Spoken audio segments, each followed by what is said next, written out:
Sebagai seorang guru, saya seringkali mendapat pertanyaan dari orang tua, "Miss, anak saya kok belum bisa baca, Miss?"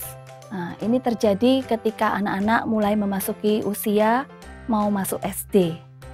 Nah, ketika itu saya akan bertanya kepada orang tua, kapan Bapak atau Ibu mendetek permasalahan ini? Sejak kapan? Atau sudah tahu dari dulu atau baru tahu anaknya belum bisa membaca? Kebanyakan dari mereka mengatakan, iya sih Miss, sudah tahu dari TKA atau dari TKB semester awal-awal.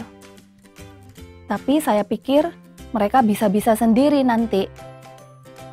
Nah, dari sini saya banyak belajar bahwa kemampuan untuk membaca dan menulis, mempersiapkan anak memasuki kelas 1, baca, tulis, hitung adalah kemampuan yang tidak bisa dikatakan nanti bisa sendiri. Tetapi kemampuan itu harus dilatih, harus setiap hari harus ada latihan dan latihan. Sama seperti kita mau membentuk otot kita, maka kita harus ke gym, kita harus berlatih, sehari mungkin harus berapa jam.